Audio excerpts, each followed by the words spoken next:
finally come to Quantico to speak to our our officers and sergeants who train young lieutenants, and I had a chance to speak to some of the lieutenants. First of all, my first impression is it's an amazing country where people volunteer in the face of danger.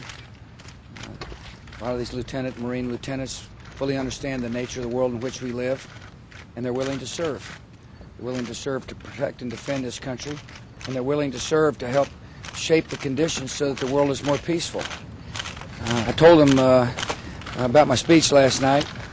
I told them that I'd listened very carefully to the recommendations of the military, in particular General Petraeus, and that the plan I announced was that we're making enough, based upon the fact we're making enough success in Iraq, that we can begin bringing some troops home.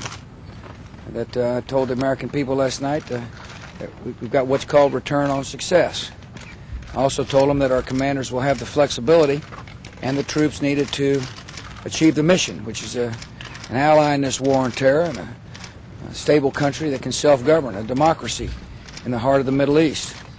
I made it clear that the sacrifices that they and their families were going to make were necessary for the short-term and long-term security of the country. That we'd rather defeat the enemy overseas than have to face them here.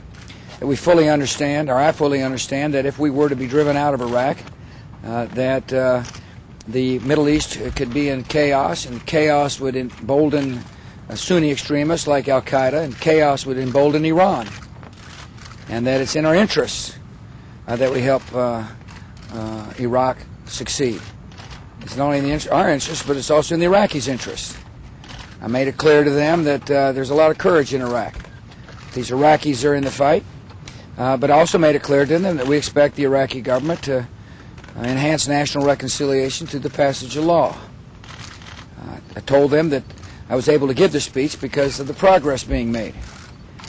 I hope the American people listened very carefully to what our commanders and Ambassador Crocker had to say.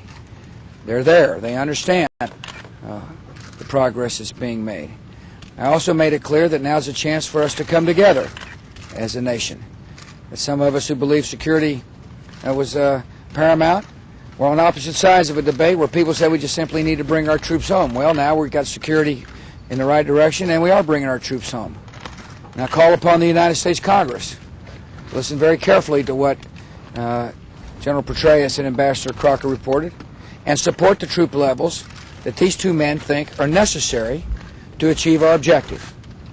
I also expect the Congress to support our men and women in uniform and their families and those who have worn the uniform. And so it's a great honor to be out here to speak with an incredible group of men and women. It's my honor to be their Commander-in-Chief. Thank you for your time.